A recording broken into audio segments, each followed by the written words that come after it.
Hello everyone, welcome to e Anant. And today हम start कर रहे हैं चैप्टर 2 डाइवर्सिटी एंड डिस्क्रिमिनेशन। तो चलिए शुरू करते हैं। और इसके पहले वाले चैप्टर में हमने डाइवर्सिटी के बारे में कुछ चीज पढ़ी, जिससे हमें पता चला कि हमारी जो इंडिया है वो एक बहुत डाइवर्स कंट्री है। अब हम आगे बढ़ते हैं। अब इस चैप्टर में हम पढ़ने वाले हैं ऐसे लोगों के बारे में जिनको आपकी सोसाइटी में कई लोग क्या करते हैं, उनका मजाक उड़ाते हैं, उनको परेशान करते हैं। क्यों उड़ाते हैं उनका मजाक और क्यों उनको परेशान करते हैं, उसका कारण होता है कि वो उन लोगों से थोड़े अलग होते हैं। ठीक है। और कई बार हमको ये देख के बहुत बुरा भी लगता है और हम बहुत हेल्पलेस सा भी फील करने लगते हैं कि जब हमारा कोई मजाक उड़ाता है, जब हमारे दोस्त लोग ही हमको इस तरीके से ट्रीट करते हैं। अब आगे देखते हैं। अब यहाँ पे आपको दिख रहा है डिफरेंस एंड प्रिजुडाइस। तो यहाँ पे बताया है कि डिफरेंस और प्रिजुडाइस जो है, जो दो अलग अलग चीजें होती हैं। तो देखते हैं आगे।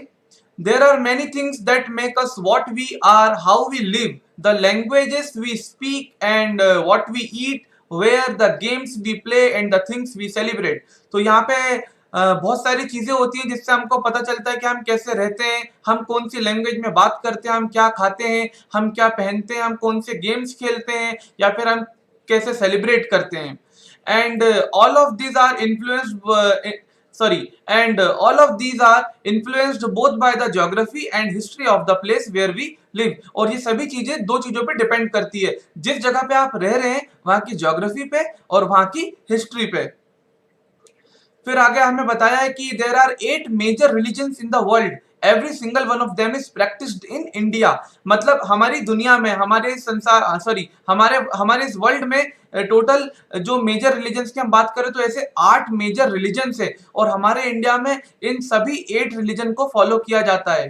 ठीक है। और हमारे इंडिया में अराउंड 1600 लैंग्वेजेस बोली जाती है, और मोर देन 100 डांस फॉर्म्स। मतलब हमारे इंडिया में 100 से भी ज्यादा तरह तरह के डांस देखने को मिलते हैं। But we feel safe and secure with people who look, talk, dress and think like us. लेकिन फिर भी हम उन्हीं लोगों के साथ कंफर्टेबल फील करते हैं जो हमारी तरह बोलते हैं, हमारी तरह दिखते हैं, हमारी तरह कपड़े पहनते हैं और हर चीज हमारी तरह करते हैं। And sometimes when we meet people who are very different from us, we may find them strange and unfamiliar। और यहाँ पे यह बताया गया है कि जब हम कभी कभी ऐसे लोगों से भी मिलते हैं जो हमसे थोड़े डिफरेंट होते हैं, तो हम लोग क्या करते हैं, हम लोग उनको ऐसा देखते हैं कि वो बहुत स्ट्रेंज है और वो बहुत अनफेमिलियर है हमसे। People also form certain attitudes and opinions about others who are not like them। और क्या होता है कि जो लोग हमारे जैसे नहीं होते हैं, तो कई लोग क्या करते हैं, जो लोग उनसे डिफरेंट होते हैं तो उनके लिए एक अलग ही एटीट्यूड डेवलप कर लेते हैं। उनका उनको देखने का नजरिया ही बदल जाता है, और ऐसे जो अलग लोग होते हैं उनके लिए उनका ओपिनियन भी बदल जाता है। और below are some statements on people living in rural and urban areas. अब यहाँ पे दो चीजों की, रूरल पीपल की और अर्बन पीपल के बारे में कुछ स्टेटमेंट्स कही गई हैं। और ये किसने कही है? ऐसी लोगों ने कही है जो कि लोगों के बारे में जिनका ओपिनियन हमेशा थोड़ा उल्टा ही होता है। अब देखिए, ऑन रूरल पीपल क्या बोला गया है। More than 50% of all Indians live in villages. कि भारत में 50% से ज्यादा जो लोग हैं वो गांव में रहते हैं। After that, villagers do not care about their health, they are full of superstition. और यहाँ पे बोलते हैं कि जो विलेजर्स होते हैं उनको अपनी सेहत की बिल्कुल चिंता नहीं होती है और वो बहुत अंधविश्वासी होते हैं। ठीक है। और फिर यहाँ पे तीसरे पॉइंट में बोला है कि people in villages are backward and lazy, they do not like to work. यहाँ पे ऐसा बोला है कि जो गांव में रहने वाले लोग होते हैं वो बहुत पिछड़े हुए होते हैं और वो बहुत आलसी होते हैं, और उन लोगों को काम करना बिल्कुल पसंद ही नहीं होता है। In the fourth point, in peak harvesting and plantation season, families spend 12 to 14 hours working in the field। यहाँ पे मतलब ये बताया गया कि जब हार्वेस्टिंग सीजन आता है, जब वो लोग अपनी फसल काटते हैं गांव में, तो यहाँ पे बताया कि जो फैमिलीज होती है गांव गांव में रहने वाली, वो अपने दिन के 12 से लेकर 14 घंटे तक खेतों में बिता देते हैं। और लास्ट पॉइंट में बोला है कि villagers are dirty and not hygienic. और ऐसा बोलते हैं कि जो विलेजर्स होते हैं वो बहुत गंदे होते हैं और बिल्कुल साफ सफाई से नहीं रहते हैं। तो ये ऑन रूरल पीपल हमने कुछ स्टेटमेंट्स देखी। उसके बाद नीचे अर्बन पीपल के बारे में कुछ स्टेटमेंट्स भी है, उनको भी देख लेते हैं। तो फर्स्ट पॉइंट में बोलते हैं कि life in the city is easy. कि जो शहर की जो लाइफ होती है वो बहुत इजी होती है। And people here are spoiled and lazy. और कहते हैं कि यहाँ के जो लोग होते हैं वो बिगड़े हुए होते हैं और बहुत आलसी होते हैं। In the second point, in cities families spend very little time with each other, और ऐसा कहते हैं कि शहरों में जो फैमिलीज होती है वो एक दूसरे के साथ बहुत कम टाइम स्पेंड करती है। People in towns only care about money not about people, और शहरों के लोग सिर्फ और सिर्फ पैसे की परवाह करते हैं, लोगों की परवाह नहीं करते हैं। And living in a city is expensive, a large part of people earnings is spent on rent and transport, और यह बताया है कि जो शहरों की जो लाइफ होती है बहुत एक्सपेंसिव होती है, बहुत महंगी होती है, और लोग यहाँ पे अपनी इनकम का सबसे ज्यादा जो हिस्सा होता है वो मकान के किराए पे या फिर ट्रांसपोर्ट पे खर्च कर देते हैं। एंड लास्ट ये बताते हैं कि city people can not be trusted and they are cunning and corrupt. कहते हैं कि जो सिटी में रहने वाले लोग होते हैं, शहरों में रहने वाले जो लोग होते हैं, उन पे भरोसा नहीं कर सकते, और वो बहुत चालाक होते हैं, और वो बहुत भ्रष्ट होते हैं, बहुत करप्शन करते हैं।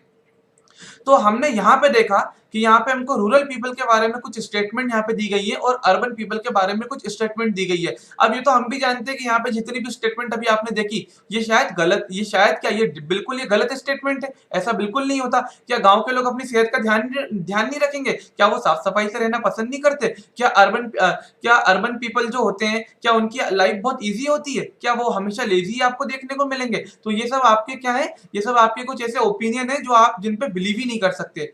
इसलिए यहाँ पे हमें आगे बताया है कि some of the statements above see villagers as dirty, ignorant and superstitious, and see people in cities as money minded, lazy and cunning.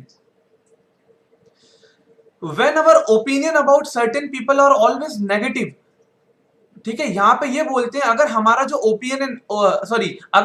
Opinion है, हमारे जो विचार है, अगर वो किसी के प्रति हमेशा कैसा हो, नेगेटिव ही हो, मतलब हम उसके प्रति क्या सोचें, हमेशा गलत ही सोचें, ठीक है। And seeing them as lazy, cunning, stingy means कंजूस, as some of the statements above, then these become prejudices and that we carry about them. तो इन सब चीजों को हम क्या बोलते हैं, इनको हम बोलते हैं प्रिजुडाइज या फिर प्रिजुडाइसेस। अब देखते हैं कि ये प्रिजुडाइज होता क्या है, जो कि बहुत इंपॉर्टेंट है हमारे इस चैप्टर में, the word prejudice. So prejudice means to जज अदर पीपल नेगेटिवली और सी देम एज इंफीरियर। यहाँ पे प्रिजुडाइज का मतलब ये बताया गया है कि आप दूसरे लोगों को कैसा जज करें, नेगेटिव वे में जज करें, मतलब उनकी सिर्फ बुराइयां ही देखें और उनको अपने से इंफीरियर, मतलब उनको अपने से तुच्छ समझें। This is all about prejudice. For example, if we think English is the best language and other language are not important, we are judging these other languages negatively. अगर हम ऐसा सोचते हैं कि हमारी इस वर्ल्ड में इंग्लिश ही एक ऐसी लैंग्वेज है जो कि बेस्ट है, तो हम बाकी लैंग्वेजेस के साथ क्या कर रहे हैं, गलत कर रहे हैं, because we are judging these other languages negatively. हम बाकी अदर लैंग्वेजेस को नेगेटिव वे में देख रहे हैं। क्या हिंदी अच्छी लैंग्वेज नहीं है? क्या मराठी अच्छी लैंग्वेज नहीं है? ठीक है, तो हमें ऐसा नहीं करना चाहिए। As a result, we might not respect people who speak languages other than English। और अगर ऐसा हम करेंगे तो हम क्या करेंगे, जो लोग इंग्लिश बोलते हैं उनका रिस्पेक्ट करेंगे, and those who are not able to speak in English, हम उन लोगों का सम्मान ही नहीं करेंगे। फिर आगे बताते हैं कि we can be prejudiced about many things, कि हम बहुत सारी चीजों के प्रति प्रिजुडाइज हो जाते हैं, जैसे कि people's religious beliefs, the color of their skin, the region they come from, the accent they speak in, and the clothes they wear, etc। मतलब जो लोगों का रिलीजियस बिलीफ होता है ना, हम उस पर भी प्रिजुडाइज हो जाते हैं। जो लोगों की स्किन का कलर होता है, आप काले हो या फिर आप गोरे हो, इस पे भी हम कभी कभी प्रिजुडाइज हो जाते हैं। And the reason they come from, वो जहां से आते हैं, जो उनका एरिया होता है ना, वो किस एक्सेंट में बात करते हैं, उनका बोलने का जो तरीका होता है वो कैसा होता है, वो किस तरीके के कपड़े पहनते हैं, इन सबको भी देख के कभी कभी हम लोगों के बारे में नेगेटिव थिंकिंग रखने लगते हैं, जिसको हम कहते हैं कि हम लोगों के बारे में प्रिजुडाइज हो रहे हैं। आगे बताते हैं कि often our prejudices about others are so strong that we don't want to form friendship with them, and at times we may even act in ways that hurt them। मतलब कभी कभी तो हम इतना ज्यादा प्रिजुडाइज करने लगते हैं कि हम उन लोगों को अपना दोस्त बनाने में भी हिचकिचाने लगते हैं, उनको अपना दोस्त नहीं बनाते हैं, और कभी कभी तो हम उनको नुकसान भी पहुंचा देते हैं। अब हमने अभी जाना कि प्रिजुडाइज क्या होता है। अब एक और इंपॉर्टेंट चीज है जो कि हैगी स्टीरियोटाइप्स। सो क्रिएटिंग स्टीरियोटाइप्स, अब इसके बारे में जानेंगे डिटेल्ड में। All of us are familiar with gender differences, हम सभी जानते हैं कि जेंडर डिफरेंस क्या होता है। जैसे कि हमें यहाँ पे बताया कि we are born as boys and girls, ठीक है।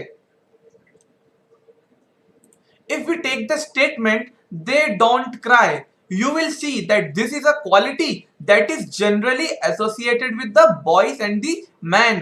मतलब एक स्टेटमेंट अगर हम लें जिसमें हम बोलते हैं कि वो लोग रोते नहीं है, तो ये स्टेटमेंट किसके लिए बोली गई है? ये स्टेटमेंट बोली गई है लड़कों के लिए या फिर आदमी लोगों के लिए, ठीक है, कि लड़के लोग तो रोते ही नहीं है। और जो ठीक है, और as babies or children, when boys fall and hurt themselves, their parents and other family members often console them by saying don't cry। और आपने अक्सर देखा होगा कि जब किसी फैमिली में कोई छोटा बच्चा जैसे गिर जाता है और उसको चोट लगती है और अगर वो रोने लगता है तो उसकी फैमिली के सभी लोग उसको क्या बोलते हैं कि don't cry, you are a boy, आप रो मत, आप लड़के हो। और लड़के क्या होते हैं? लड़के बहुत बहादुर होते हैं। Boys are brave, they don't cry. As children grow up, they start believing that boys do not cry, so that even if a boy feels like crying, he stops himself from doing so। तो जैसे जैसे एक बच्चा बड़ा होता है, एक लड़का जब बड़ा होता है, तो वो क्या करता है कि वो समझ लेता है कि हमारी सोसाइटी में लड़कों को रोना ही नहीं चाहिए, भले ही उसको कितनी भी तकलीफ हो, भले ही वो कितना परेशान हो। And he also believe that crying is a sign of weakness, और वो सोचते हैं कि अगर वो रोएंगे तो लोग उनको कमजोर समझेंगे। So even though both boys and girls sometimes want to cry especially if they are angry, इसलिए कभी कभी दोनों लड़के और लड़कियां भी अगर वो रोना चाहें क्योंकि उनको कोई प्रॉब्लम है, स्पेशली अगर वो गुस्से में होते हैं, है ना, और इन पेन, और अगर उनको किसी चीज से तकलीफ होती है। As they grow older, boys learn और teach themselves not to cry. तो लड़के तो अपने आप को बड़े होते तो समझा लेते कि नहीं, हम तो लड़के, हमें रोना नहीं है ना, और लड़कियां तो रोने लगती हैं। And if a grown boy cries, then he feels that other will either tease him or laugh at him, and so he stops himself from doing so in front of others। और लड़के ऐसी आदत बना लेते हैं कि उनको किसी के सामने रोना ही नहीं है, नहीं तो सब उनका मजाक उड़ाएंगे। So this is the way boys are and this is how girls are. अब यहाँ पे देखते हैं लड़कियां कैसी होती हैं। These are statements we hear constantly and accept without even thinking, and we start believing that each one of us must have behave accordingly. तो ये सब जो भी स्टेटमेंट हम बचपन से सुनते आ रहे हैं तो हम इनको सच मान लेते हैं कि भाई लड़के रोते ही नहीं है ना, तो हम इसको सच मान लेते हैं, जो कि गलत चीज है। और आगे बताया है कि we fit all boys and all girls into an image that society creates around us. और हमने लड़कों को अलग एक इमेज बना दी है लड़कों की, और लड़कियों की एक इमेज हमने अलग बना दी है। लड़के रोते नहीं है, लड़कियां कमजोर होती हैं, ठीक है। तो ये सब क्या है? ये सब स्टीरियोटाइप्स हैं। This is not actually sorry, this is not the truth. ये तो होता ही नहीं है, ये तो हमने खुद बना दिया, विच इज टोटली जो कि टोटली क्या है? गलत है। You can take other statements such as they are soft and gentle and they are well behaved। अब आप समझ गए होंगे हम किसकी बात कर रहे हैं। यहाँ पे बात कर रहे हैं लड़की की। लड़कियों के लिए बोलते हैं कि लड़कियां बहुत सॉफ्ट होती हैं, बहुत जेंटल होती हैं, और वो बहुत वेल बिहेव भी होती हैं। तो ये तो गलत है। क्या कोई लड़की शरारत नहीं कर सकती? नहीं, कई लड़कियां शरारत करती हैं। तो यहां पे हमें डेफिनेशन फिर देते हैं स्टीरियोटाइप की, ठीक है। When we fix people into one image we create a stereotype. अगर हम किसी पीपल को एक ही इमेज में सेट कर दे तो हम क्या बनाते हैं? हम स्टीरियोटाइप बनाते हैं। When people say that those who belong to a particular country, religion, sex, race or economic background are stingy, lazy, criminal और dumb, they are using stereotype। तो ये सब बातें जब भी हम करते हैं तो हम क्या करते हैं? हम stereotype बना रहे हैं। And there are stingy and generous people everywhere। और हमारे आसपास क्या है? कंजूस लोग हैं, कंजूस लोग भी हैं, और काफी दयालु लोग भी होते हैं। In every country, in every religion, in every group, whether rich और पुअर, मेल और फीमेल, चाहे वो अमीर हो चाहे वो गरीब हो, चाहे वो मेल हो चाहे वो फीमेल हो। And just because some people are like that it is not fair to think that everyone will be the same. अगर मान लीजिए आप अमेरिका में रहने वाले एक आदमी से मिलते हैं और वह आदमी आपसे ढंग से बात नहीं करता है, तो क्या इसका मतलब ये है कि अमेरिका के जो लोग हैं वो फ्रेंडशिप करना ही नहीं चाहते? That the people of America do not make friends? This is totally false. So stereotype stop us from looking at each person as a unique individual. तो स्टीरियोटाइप क्या करता है? हमको किसी एक पर्टिकुलर अगर हम व्यक्ति की बात करते हैं तो हम उसको उसकी यूनिक जो आइडेंटिटी होती है उसके अकॉर्डिंग देखते ही नहीं है, भले ही उसमें कितनी भी स्पेशल क्वालिटीज हो और उसके पास कितनी भी अच्छी स्किल्स हो, है ना। और ऐसा क्यों करते हैं हम, क्योंकि वो डिफरेंट है अदर्स से, वो स्पेशल है। एंड अब हम बात करते हैं इनइक्वालिटी एंड डिस्क्रिमिनेशन की। सो इनइक्वालिटी एंड डिस्क्रिमिनेशन दोनों अलग चीज होती हैं। अब यहां पे डिस्क्रिमिनेशन की डेफिनेशन दी गई है। Discrimination happens when people act on their prejudices और स्टीरियोटाइप्स। अगर आप अपने प्रिजुडाइस पे या फिर अपने स्टीरियोटाइप्स जो आपने खुद बना लिए, जो आप खुद समझते हैं, उस पे अगर आप क्या करेंगे, एक्ट करेंगे, तो आप लोगों के साथ क्या कर रहे हैं, आप लोगों के साथ डिस्क्रिमिनेशन कर रहे हैं। यहां पे बताया है, if you do something to put other people down, if you stop them from taking part in certain activities. अगर आप किसी को, अगर आप कुछ ऐसी एक्टिविटी करें जिससे जो दूसरे लोग हैं वो दुखी हो जाएं, या फिर अगर आप उनको किसी पर्टिकुलर एक्टिविटी में पार्ट लेने से रोक दें, या फिर एंड टेकिंग अप जॉब्स और stop them from living in certain neighbourhood, आप उनको कोई जॉब देने से मना कर दें, आप उनको किसी पर्टिकुलर नेबरहुड में रहने से मना कर दें, है ना। And prevent them from taking water from the same well और हैंडपंप, ठीक है, आप उनको कुएं या हैंडपंप से पानी लेने के लिए मना कर दें। और not allow them to drink tea in the same cups, और सेम कप में टी पीने के लिए भी मना कर दें। और you are discriminating against them, तो इस तरीके से आप क्या करते हैं, उनके उनके प्रति क्या करते हैं, आप डिस्क्रिमिनेशन को बढ़ावा देते हैं। आगे बताते हैं कि discrimination can take place because of several reason. जो डिस्क्रिमिनेशन होता है वो बहुत सारे कारणों के कारण होता है। And you probably recall from the previous chapter that Sameer 1 and Sameer 2 were different from each other in many ways, for example they belong to different religion. इसके पहले जो अंडरस्टैंडिंग डाइवर्सिटी हमारा जो चैप्टर 1 था, उसके स्टार्टिंग में हमने जो एक स्टोरी पढ़ी थी, उसमें हमने दो लोगों के बारे में देखा था। दोनों का नाम समीर था, दोनों लड़कों का नाम समीर था, लेकिन पहला वाला जो समीर था वो गरीब था, और दूसरा वाला समीर थोड़ा अच्छे बैकग्राउंड से था, और दोनों का रिलीजन भी अलग था। And this is an aspect of diversity. और यही क्या है, डाइवर्सिटी का एक पहलू है ना। ये ऐसा क्यों है, क्योंकि हमारी कंट्री एक डाइवर्स कंट्री है। However, this diversity can also be a source of discrimination। लेकिन कभी कभी ये जो डाइवर्सिटी होती है ना, ये जो विविधता होती है ना, ये कभी कभी क्या करती है, डिस्क्रिमिनेशन का कारण बन जाती है। Groups of people who may speak a certain language, follow a particular religion, live in specific regions, etc., may be discriminated against as their customs or practices may be seen as inferior। इस paragraph में ये बताते हैं कि कभी कभी लोगों का जो ग्रुप होता है, जो कि अलग लैंग्वेज में बात करता है, जो कि अलग अलग रिलीजन्स को फॉलो करता है, जो कि अलग अलग जगह पर रहता है, ठीक है, उनके साथ भी कभी कभी डिस्क्रिमिनेशन हो जाता है, क्योंकि जो उनके कस्टम्स होते हैं, जो उनके रीति रिवाज होते हैं, जो उनकी प्रैक्टिसेस होती हैं, वो कैसी देखी जाती है कि वो बहुत बेकार प्रैक्टिस है, वो बहुत उनके बेकार रीति रिवाज हैं, तो ये सब हम सोचते हैं और उनके साथ डिस्क्रिमिनेशन करने लगते हैं।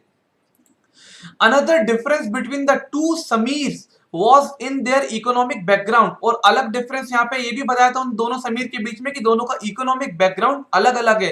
For example Sameer 2 was poor, है ना। This difference was this difference as you have read earlier is not a form of diversity but of inequality। और यहाँ पे उसका गरीब होना और दूसरे वाले समीर का अमीर होना, ये डाइवर्सिटी को शो नहीं करता, ये यहाँ पे बताता है दोनों के बीच की इनइक्वालिटी को, क्योंकि वो दोनों बराबर नहीं है, एक अमीर है तो एक गरीब है। People who are poor do not have the resources और द मनी। जो लोग गरीब होते हैं उनके पास साधन नहीं होते, उनके पास रिसोर्सेस नहीं होते, है ना, और उनके पास मनी नहीं होती to meet their basic needs of food, clothing and shelter, ताकि जिससे कि वो उनके जो डेली के जो नीड्स होते हैं कि उनको खाना खाना है, उनको कपड़े पहनने हैं, उनको रहने के लिए एक शेल्टर, उनको एक घर चाहिए, ठीक है, ये सब वो नहीं कर पाते क्योंकि वो गरीब होते हैं। And they experience discrimination in offices, in hospitals, schools. Hospitals में, स्कूल्स में, ऑफिस में भी उनके साथ डिस्क्रिमिनेशन देखने को मिलता है। Where they are treated badly, उनके साथ बहुत गलत तरीके से व्यवहार किया जाता है। बिकॉज दे आर पुअर, बस क्यों, क्योंकि वो गरीब है, तो क्या आप उनके साथ गलत व्यवहार करेंगे, ये भी बहुत गलत चीज है। Some people may experience both kinds of discrimination। और कई लोग तो दोनों तरह का डिस्क्रिमिनेशन भी देखते हैं। They are poor as they belong to groups whose culture is not sorry they are poor and they belong to the groups whose culture is not valued. एक तो वो गरीब होते हैं, उसके कारण भी उनके साथ क्या होता है, डिस्क्रिमिनेशन होता है, भेदभाव होता है। और दूसरी चीज, उनका जो कल्चर होता है वो बहुत उनका जो कल्चर होता है वो भी अलग होता है, इसके कारण भी उनको वैल्यू नहीं दी जाती, उनकी इंपॉर्टेंस को समझा नहीं जाता। Tribal, some religious groups, and even particular regions are discriminated against for one or more of these reasons। कई बार ट्राइबल्स मतलब जो आदिवासी होते हैं और जो अलग अलग रिलीजन के जो ग्रुप्स होते हैं, ठीक है, और जो अलग अलग जगह पर रहने वाले जो लोग होते हैं उनके साथ भी भेदभाव, डिस्क्रिमिनेशन किया जाने लगता है। In the following section, we will look at how a famous Indian was discriminated against। ठीक है, यहाँ पे आगे हम पढ़ेंगे एक बहुत फेमस भारतीय के बारे में जिसने भी अपनी लाइफ में डिस्क्रिमिनेशन को फेस किया। And this will help us understand the way in which caste was use to discriminate against large number of people. और इससे हमको यह भी पता चलेगा कि हमारे इंडिया में डिस्क्रिमिनेशन में जो सबसे बड़ा रोल निभाया है वो निभाया है कास्ट ने, जाति ने, ठीक है, कास्ट सिस्टम ने। अब देखिए, अभी हम स्टीरियोटाइप के बारे में देख रहे थे। अब यहाँ पे इस बॉक्स के अंदर हमको कुछ स्टीरियोटाइप के बारे में बताया है। देखिए, a common stereotype about Muslims is that they are not interested in educating girls and therefore do not send girls to school. ये स्टेटमेंट तो देखने में भी आपको गलती दिख रही है। क्या मुस्लिम फैमिली के लोग नहीं चाहते कि उनकी जो बेटियां हैं वो स्कूल ना जाएं? However, studies have now shown that poverty among Muslim is an important reason why Muslim girls do not attend school or leave school after a few years। लेकिन जब हमने जब इसके बारे में छानबीन करी तो हमें यह पता चला कि नहीं, मुस्लिम लोगों में क्या गरीबी बहुत ज्यादा होने के कारण कई फैमिलीज अपनी बच्चियों को स्कूल नहीं भेज पाती हैं, और अगर वो बच्चियां स्कूल जाती भी होती हैं तो उनको बीच में स्कूल को छोड़ना पड़ता है। For example, in the state of Kerala, the distance between the school and the home is not much। ठीक है, केरला में स्कूल और घरों के बीच में डिस्टेंस उतना ज्यादा नहीं है। There is a good government bus service, वहां पे बस की सर्विस भी चलती है। That helps teachers reach school, जो कि टीचर्स को स्कूल पहुंचाने में मदद करता है इन रूरल एरियाज, गांव के एरियाज में। And over 60% of the teachers are women, और वहां पे जो 60% टीचर्स हैं वो तो वुमेन है। तो क्या उनने क्या पढ़ाई नहीं करी? उनने भी अपने टाइम में पढ़ाई तो करी है ना। And these factors have helped children from poorer families, including Muslim girls, attend schools in much larger numbers. वहीं in other states where such efforts have not been made, children from poorer families, whether Muslim, tribal or so-called lower caste, find it difficult to attend school। यहीं पे कुछ state ऐसी भी है जहां पे कुछ एफर्ट्स नहीं किए जा रहे हैं जिससे क्या हो कि जो मुस्लिम फैमिलीज की जो बच्चियां हैं या फिर जो आदिवासी लोग हैं या फिर जो लोअर कास्ट के लोग हैं वो स्कूल को अटेंड कर पाए, उनके लिए बड़ी मुश्किल हो जाती है। Therefore, poverty, not religion, is the cause for non-attendance of the Muslim girls in school। So, ये जो हमने यहाँ पे बात कही है कि मुस्लिम लोग अपनी बच्चियों को पढ़ाते नहीं है, ये एक स्टीरियोटाइप है। दिस इज टोटली फॉल्स, ये बिल्कुल गलत बात है। उसके पीछे जो उनका मेन कारण है जिस कारण से वो अपनी बच्चियों को स्कूल नहीं भेज पाते हैं वो है गरीबी। नाउ अब आगे बढ़ते हैं। ऑन बीइंग डिस्क्रिमिनेटेड अगेंस्ट, ठीक है, अब यहाँ पे हम देखते हैं people are engaged in different kind of work like teaching, carpentry, pottery, weaving, fishing, farming, etc. to earn livelihood। लोग जीने के लिए तरह तरह का काम करते हैं। However, certain kinds of work are valued more than others। लेकिन कभी कभी क्या होता है, जो कुछ प्रकार के जो काम होते हैं उनको हम दूसरे कामों से ज्यादा इंपॉर्टेंस देने लगते हैं और ज्यादा अच्छा समझने लगते हैं, और दूसरे कामों को गलत समझने लगते हैं या फिर गंदा समझने लगते हैं। जैसे कि activities like cleaning, washing, cutting hair, picking garbage are seen as task that are of less value and people do this work are seen as dirty or impure। जैसे कि अगर कोई सफाई कर्मी है, अगर कोई कपड़े धो रहा है, ठीक है, अगर कोई बाल काटता है या फिर कोई कचरा साफ करता है हमारे शहर का, तो हम उसको वैल्यू नहीं देते हैं, उसको हम कुछ समझते ही नहीं है और हम उनको डर्टी और इम्प्योर समझने लगते हैं। This belief is an important aspect of the caste system, और ये भी एक कास्ट सिस्टम का पहलू है जो हमको हमारे कंट्री में देखने को आज भी मिलता है।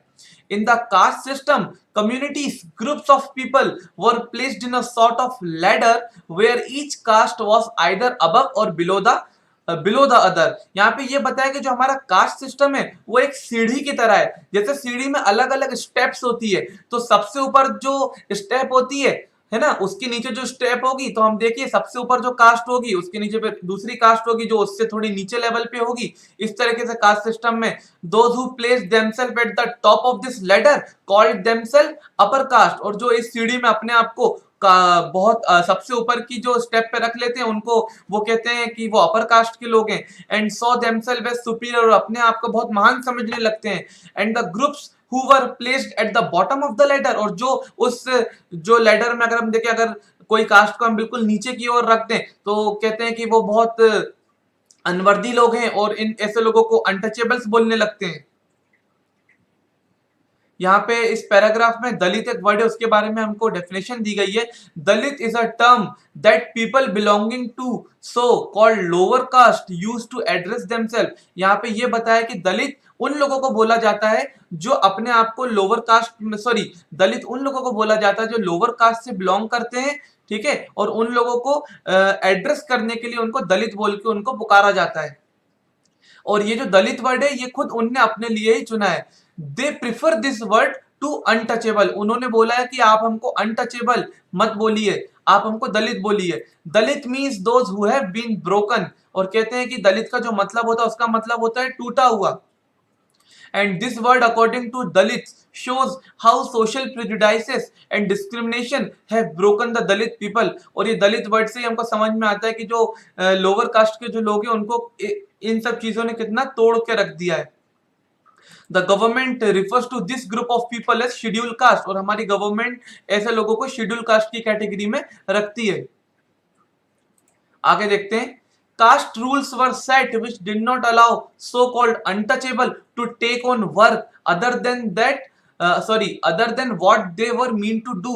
और ये जो कास्ट के जो रूल्स बना दिए गए थे, जातियों के जो रूल्स बना दिए गए थे, इसी से जो अनटचेबल्स जिनको बोला जाता है उनको जो वो काम करते हैं उसके अलावा कोई और काम करने की परमिशन ही नहीं दी जाती। For example, some groups were only allowed to pick garbage and remove dead animals from the villages. यहाँ पे बताया कि कुछ लोगों को सिर्फ कचरा उठाने का काम दे दिया जाता है, या फिर गांव या शहर में से डेड एनिमल्स की बॉडी को उठाने के लिए बोल दिया जाता है। But they were not allowed to enter the homes of the upper caste. लेकिन उन लोगों को अपर कास्ट लोगों के घर में इंटर करने से रोक देते हैं, उन लोगों को गांव में पानी पीने से रोक देते हैं, उन लोगों को मंदिरों में जाने से रोक देते हैं। Their children could not sit next to children of other caste in the school. है ना, ये हम आज तो ये सब नहीं हो रहा है, लेकिन एक समय था हमारे इंडिया में भी इंडिपेंडेंस के पहले जब ये सब हुआ करता था, जो अपर कास्ट के बच्चे होते थे उनके बगल में लोअर कास्ट का बच्चा स्कूलों में बैठ नहीं सकता था। Thus, upper caste acted in ways which did not give so-called untouchables the same rights as they enjoyed। तो जो अपर कास्ट ने जिस तरीके से बिहेव किया है ना, जिनको किनके प्रति, जिनको हम अनटचेबल्स कहते हैं, जिसके कारण वो उनके जैसे एंजॉय नहीं कर सकते थे, उनके जैसे उनको अधिकार नहीं दिए गए। अब हम एक ऐसे व्यक्ति की कहानी पढ़ने वाले हैं जिनको हमारे देश में सभी लोग जानते हैं। हम बात कर रहे हैं डॉक्टर भीमराव अंबेडकर की। One of the great leaders of India shares his first experience of caste based discrimination which took place in 1901। ठीक है, यहाँ पे भीमराव अंबेडकर जो हमारे भारत के एक बहुत जाने माने व्यक्तित्व हैं, ठीक है, इन्होंने हमारे भारत के लिए बहुत अच्छे अच्छे काम किए थे, है ना। अब इनका खुद का एक एक्सपीरियंस था जो कि कास्ट के ऊपर बेस्ड था, जातिवाद के ऊपर बेस्ड था, ठीक है। इन्होंने भी अपनी लाइफ में डिस्क्रिमिनेशंस का बहुत सामना किया, इनके साथ भी बहुत भेदभाव हुआ। और ये कहानी शुरू होती है 1901 में, जब वो सिर्फ 9 साल के थे और वो अपने भाइयों के साथ अपने पिताजी से मिलने कोरेगांव गए थे, जो कि आज महाराष्ट्र में पड़ता है। अब इस कहानी को मैं आपको शॉर्ट में समझाना चाहूंगा। ये मैं हाईलाइट करके जो आपको बता रहा हूँ, शॉर्ट में आपको एक कहानी को मैं आपको समझाऊंगा। ये मैं यहाँ तक ये जो स्टोरी है इसको शॉर्ट में आपको समझा देता हूँ। तो इनकी जो स्टोरी थी वो ऐसी थी कि एक बार ये अपने पिताजी से मिलने कोरेगांव जाते हैं, और वहां पे जाने के लिए जब ये स्टेशन पे बैठ जाते हैं, ठीक है, ये समझ लीजिए ट्रेन का इंतजार कर रहे थे, जिस ट्रेन में ये लोग बैठ के कोरेगांव जाने के अपने पिताजी से मिलने के लिए जाना चाह रहे थे। तो होता क्या है कि अपने भाइयों के साथ ये खड़े थे, तो स्टेशन मास्टर इनसे आके कहता है कि आप किस लिए यहाँ पे खड़े हो? तो ये बताते हैं कि हम अपने पिताजी से मिलने वाले हैं। और ये सभी भाई लोग बहुत अच्छे से कपड़े वगैरह पहन के, सूट वगैरह पहन के खड़े हुए थे। तो स्टेशन मास्टर को लगता है ये बहुत अपर कास्ट के लोग हैं, ठीक है।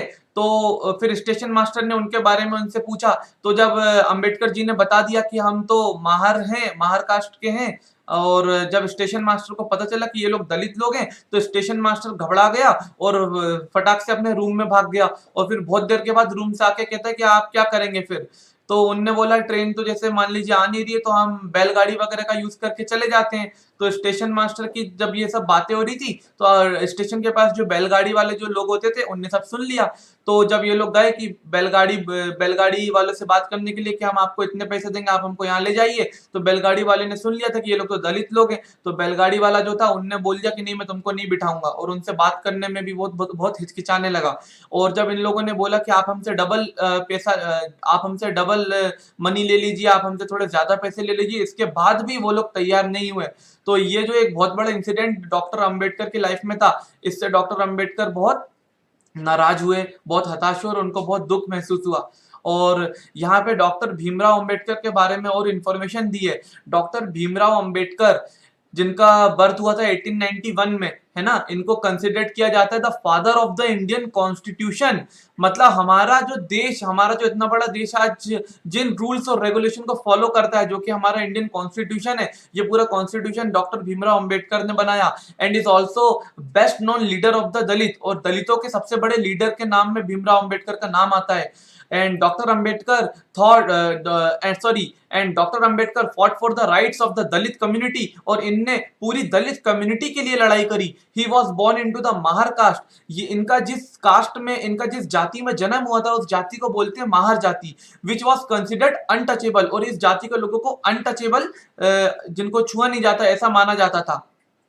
The Mahars were poor, owned no land, and children born to them also had to do the work their parents did. तो जो माहर लोग होते थे वो काफी गरीब होते थे, इनके पास जमीन नहीं हुआ करती थी। इनके जो बच्चे होते थे, जब वो बड़े होते थे, तो ये वही काम करते थे जो इनके माता पिता जो काम करते थे। They lived in spaces outside the main village, और जो हमारे गांव का जो बिल्कुल मेन हिस्सा होता है, वहां पे इन लोगों को रहने के लिए अलाउ ही नहीं करते थे। ठीक है, ये लोग गांव के आउटर में रहा करते थे। Dr. Ambedkar was the first person from his caste who completed his college education and went to England to become a lawyer। मतलब डॉक्टर अंबेडकर अपनी महार कास्ट में सबसे पहले ऐसे व्यक्ति थे जिनने अपनी एजुकेशन को कंप्लीट किया और जिनने इंग्लैंड जैसे बड़े देश में जाकर लॉयर की डिग्री प्राप्त करी, ये लॉयर बने। और इन्होंने he encourage Dalits to send their children to school and college. और इन्हीं ने बोला दलित लोगों को, है ना, दलित लोगों को बोला कि आप अपने बच्चों को स्कूल भेजिए, आप अपने बच्चों को कॉलेज भेजिए, ताकि उनका डेवलपमेंट हो। और he also urged Dalit to take on different kinds of government jobs in order to move out of the caste system. और दलित लोगों को इनने ये भी बोला कि आप तरह तरह की जो गवर्नमेंट जॉब्स निकलती है उनकी तैयारी करें, गवर्नमेंट जॉब्स को हासिल करने की कोशिश करें, और ये जो कास्ट सिस्टम में आप फंस गए, इससे बाहर निकलें। He led many efforts of Dalit to gain entry into temples, है ना, दलित लोगों को टेम्पल में नहीं जाने दिया जाता था, इसके लिए भी डॉक्टर भीमराव अंबेडकर ने बहुत मेहनत करी। Later in life he converted to Buddhism and his search for a religion that treated all members equally. उसके बाद जो डॉक्टर भीमराव अंबेडकर थे, इनने एक ऐसे रिलीजन के बारे में जाना जिसको बुद्धिज्म के नाम से हम जानते हैं। इस रिलीजन में सभी लोगों को बराबर माना गया है, इसलिए इनने इस रिलीजन को एक्सेप्ट कर लिया। ठीक है, and doctor Ambedkar believe that Dalits must fight the caste system and work towards a society based on respect, not just for few but for all person. और डॉक्टर अंबेडकर का मानना था कि जो दलित होते हैं उनको कास्ट सिस्टम से लड़ाई करना चाहिए और एक ऐसी सोसाइटी की तरफ उनको आगे बढ़ना चाहिए जिस सोसाइटी में सिर्फ कुछ लोगों को नहीं, सभी लोगों को बराबर माना जाए। तो ये हमने डॉक्टर अंबेडकर के बारे में जाना, जो कि एक बहुत फेमस पर्सनालिटी थी हमारे इंडिया की। अब आगे बताया है कि imagine how difficult it would be if people could not move easily from one place to another, है ना। How insulting and hurtful it is to have people move away, refuse to touch you और allow you to drink water from the same source as they do. यहाँ पे बताया कि कितना बुरा लगता है कि जब कोई हमको छूने में भी कतराए, हमसे दूर भागे, हमको उस जगह से पानी भी ना पीने दें जो वो लोग जो जगह से पानी पीते हैं। ठीक है, तो ये कितना दुखी और कितना हर्टफुल होता है। And this small incident shows how a simple task of going from one place to another in a cart was not available to the children even though they could pay the money। यहाँ पे यही बताया कि doctor Ambedkar और उनके भाई और उनके साथ जो ये हादसा हुआ था, सॉरी उनके साथ ये जो इंसिडेंट हुआ है, ये जो छोटी सी बात हुई थी जिसमें उनने ज्यादा पैसे देने के बाद भी उनको बैलगाड़ी वाले ने बैठने से मना कर दिया। All the cartmen at the station refused to take the children. They acted in the discriminatory manner। और सभी बच्चों को ले जाने से मना कर दिया और उनके साथ बहुत बुरे तरीके से भेदभाव किया। So clearly, as the story shows us, caste-based discrimination is not only limited to preventing Dalit from undertaking certain economic activities, but it also denies them the respect and dignity given to others। यहाँ पे ये बताया है कि जो caste system है, जो ये जाति वाला जो हमने सिस्टम बना दिया था, इससे उनके साथ डिस्क्रिमिनेशन कैसा होता था, इकोनॉमिक एक्टिविटीज में तो होता ही था, उसके साथ साथ उनको लोग उनका रिस्पेक्ट नहीं करते थे और उनकी डिग्निटी क्या हो गई थी, खो गई थी। आगे अब ये हम आगे इस टॉपिक में देखेंगे स्ट्राइविंग फॉर इक्वालिटी। अब यहाँ पे क्या होता है कि वो लोग इक्वालिटी के लिए बहुत मेहनत करते हैं, दलित लोग। The struggle for freedom from British rule also included with in it the struggle of large groups of people who not only fought against the British but also fought to be treated more equally। यहाँ पे ये बताया गया है कि हमारे भारत में जब अंग्रेजों का राज था तो हम अंग्रेजों से जब लड़ाई करते थे तो उस लड़ाई करने वाले जो लोग होते थे उनमें सिर्फ अंग्रेजों को भगाने के लिए लड़ाई नहीं करते थे, उनमें वैसे लोग भी थे जो अपने आप को सबके बीच में समान करना चाहते थे। यहाँ पे बात हो रही दलित लोगों की। दलित लोग अंग्रेजों को भी भगाना चाहते थे और अपने लिए इक्वल राइट्स भी पाना चाहते थे। Many Dalits organize themselves to gain entry into temples. बहुत सारे दलित लोगों ने मिलके मंदिरों में एंट्री के लिए भी लड़ाई करी। Women demanded that they should have as much a right to education as men did. Womens ने आवाज उठाई कि यार जैसे एक मेल आदमी आपकी सोसाइटी में पढ़ सकता है, वैसे ही फीमेल्स के लिए भी पढ़ाई की फैसिलिटीज होना चाहिए, उनको भी अधिकार मिलना चाहिए कि उनको एजुकेशन प्राप्त हो। Peasants and tribal fought to release themselves from the grasp of the money lender. और जो पीजेंट थे, जो आदिवासी लोग हुआ करते थे, पीजेंट में वो किसान जिनके पास जो बहुत गरीब किसान होते हैं उनको हम पीजेंट्स बोलते थे। एंड और आदिवासी लोग इन सब ने मिलकर जमींदारों के खिलाफ लड़ाई छेड़ दी, क्योंकि जमींदार क्या करते थे, बहुत ज्यादा इंटरेस्ट पे उनको पैसा बांट दिया करते थे और फिर उनको परेशान किया जाता था। When India became a nation in 1947, our leaders too were concerned about the different kinds of inequalities that existed।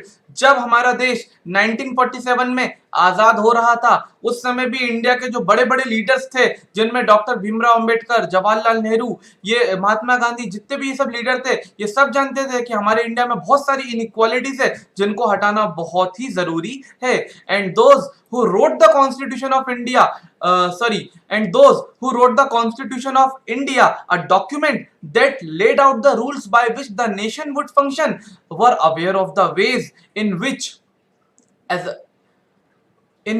discrimination had been practiced in our society and how people had struggled against this। और जो लोग हमारे संविधान को बना रहे थे, हमारे देश के कॉन्स्टिट्यूशन को बना रहे थे, वो सब जानते थे कि किस तरीके से लोगों के साथ डिस्क्रिमिनेशन किया जा रहा है उनकी सोसाइटी में, है ना, और किस तरीके से वो लोग स्ट्रगल कर रहे हैं अपनी लाइफ में।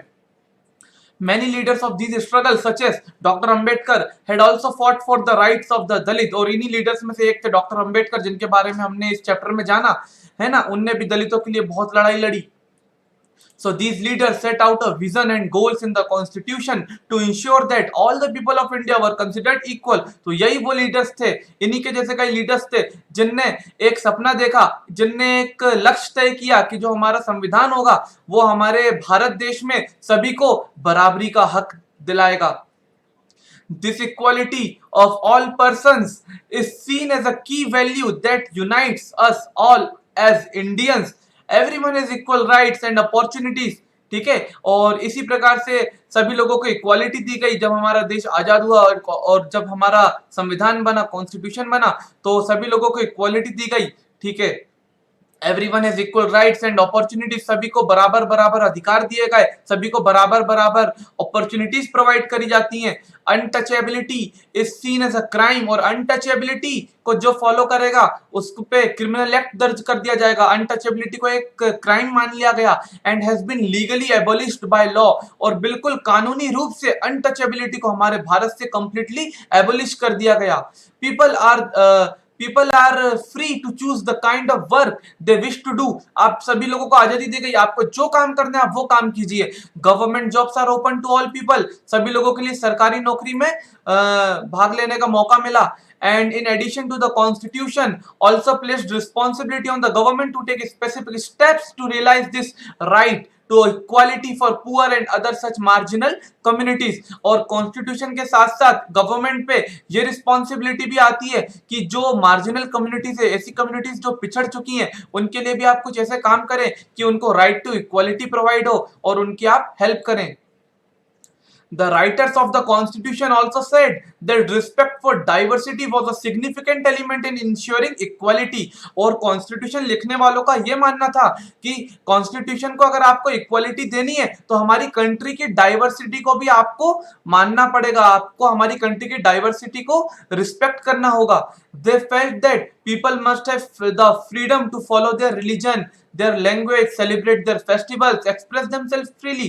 और उन लीडर्स ने ही बोला कि हमारे इंडिया जैसी डाइवर्स कंट्री में सबको अलग अलग रिलीजन फॉलो करने की परमिशन होना चाहिए, अलग अलग लैंग्वेज बोलने की परमिशन होना चाहिए, अलग अलग फेस्टिवल्स बनाने के लिए भी उनको परमिशन देना चाहिए, ठीक है। और अपने विचारों को भी वो बिल्कुल बिना किसी दबाव के एक्सप्रेस कर पाए। तो ये सारी फ्रीडम्स की यहाँ पे बात करी गई संविधान को बनाते समय। And they said that no one language, religion और festival should become compulsory for all to follow। और किसी को भी ये नहीं बोला जाएगा कि आप एक ही लैंग्वेज या एक ही रिलीजन या एक ही फेस्टिवल फॉलो करें, आपको जो करना है आप सब कर सकते हैं। They said that the government must treat all religions equally। Government क्या करेगी, जितने भी हमारे धर्म होते हैं, जितने भी हमारे रिलीजन्स हैं, हिंदू, मुस्लिम, क्रिश्चियन, सिख, है ना, ये सभी को इक्वली ट्रीट किया जाए। Therefore, India became a secular country। Secular means जहां पे सभी रिलीजन को सपोर्ट किया जाता है, वो कंट्री कैसी कंट्री होती है, वो कंट्री होती है secular country. Therefore, India became a secular country where people of different religions and faiths have the freedom to practice and follow their religion without any fear of discrimination। India एक ऐसी secular country है जहां पे लोग जिस religion को follow करना चाहे कर सकते हैं और उनको किसी चीज का डर नहीं होगा, उन पे कोई दबाव नहीं बना पाएगा। और तो इस तरीके से हमारे संविधान ने हमारे कंट्री में क्या किया, हमारी कंट्री को सेक्युलर कंट्री बना दिया। और यहाँ पे the first page of the constitution that clearly states that all Indians are entitled to equality of status and opportunity. ये जो पिक्चर आपको दिख रही है, देखिए ये जो पिक्चर आपको यहाँ पे दिख रही है, यहाँ पे हमारे कॉन्स्टिट्यूशन के बारे में बताया गया है। हमारी कॉन्स्टिट्यूशन का पहला पेज है, यहाँ पे आप देखिए, यहाँ पे लिखा है We the people of India having solemnly resolved to constitute India a sovereign democratic republic and to secure to all its citizens justice, social and economical and political liberty of thought, expression, belief, faith and worship, equality and fraternity।